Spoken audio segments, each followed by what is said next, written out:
Hello, and welcome to another episode of Killing It Reviews, where I go ahead and review the books I read. And this one is actually the most recent one I read, Love Not Human, by Gordon R. Dickson. Actually a pretty good author. This is my first book I actually read from him. I actually have, I think, a couple more books I need to read. But overall, I actually ended up loving this book.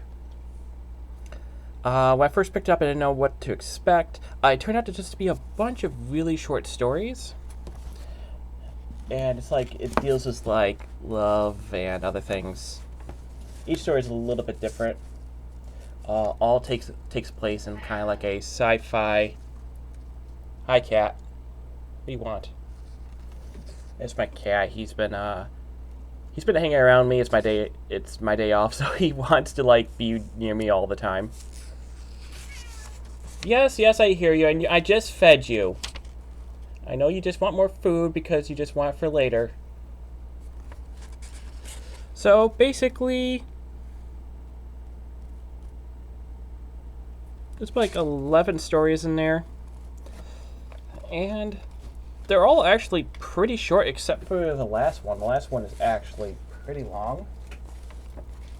And the first one is Black Charlie, where a art critic is get down.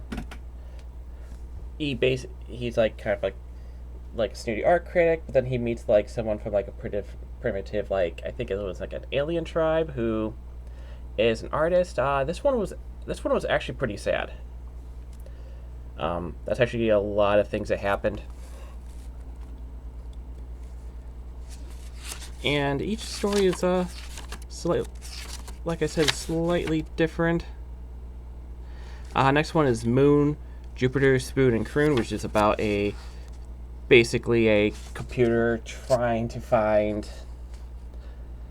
basically love. It's a lonely computer. He gains sentience. He figures out how to get out of the wall and travel and fly. He doesn't really explain how he knows how to do this, but it's really a short, interesting story that also. A lot of these stories do end pretty sad. So after that story, I was like, wow, because you end up actually loving this. You actually end up feeling for this computer for. It's not a long story. It's like 7-8 pages. You actually end up feeling sorry for it. There's other things too, like there's like I think it's Summer Visitors, where it's a kid who. He like climbs up a cliff, goes into like a mansion.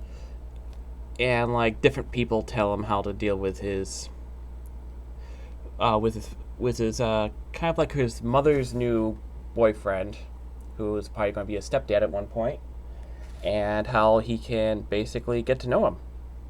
This one was a little bit more uplifting. Still kind of ends on a little bit of a depressing thing.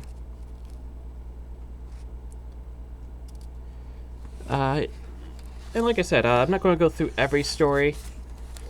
Some is a bit more humorous. There is also kind of a telepathic dog, which kind of sad. A genius IQ cat, which I don't think is probably the best written story because I kind of feel like it got off topic a little bit, but it's still entertaining.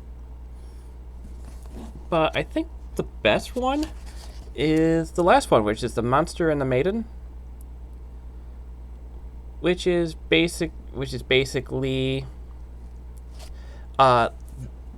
basically what shows on the book itself. Loch Ness Monster rescues a diver, and she has to figure out how to get him back up without exposing the rest of her species, because he doesn't have an air tank. He's too far down to really go back up. What do I rate this book?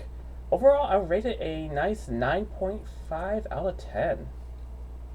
Like I said, a couple stories could have been a bit better, but overall, they're all pretty memorable. And a lot do actually have some. And the endings are basically the best part because you actually do remember them. It's like not like a lot of them don't have like happy endings. Where it's like, oh, it's a predictable happy ending. No, a lot of them actually have either sad or bittersweet. Like, okay, maybe it's a happy ending, but something happened where you still don't feel right. Like it's concluded, but still not a good feeling. There's also another one that really stood out was the Christmas Story. Not like the movie. What was it called? Oh, The Christmas Present, where it's like just like a kind of like a swamp dwelling creature. They give it a gift, and then he tries to give a gift back. I'm not going to ruin the ending on that, but that one definitely probably has the saddest ending of them all. So, if you're ever in a mood to like read a good vintage like book, I would definitely suggest Love Not Human. It's about 249, 250 pages long.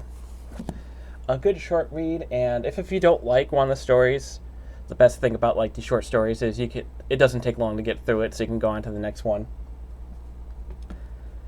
And so that's basically it. So if you like this review, just leave a like, comment, and subscribe if you haven't. Not my best review because there's some cat. He left now, but he has been bugging me. He's been trying to climb my chair. Okay, so until next time.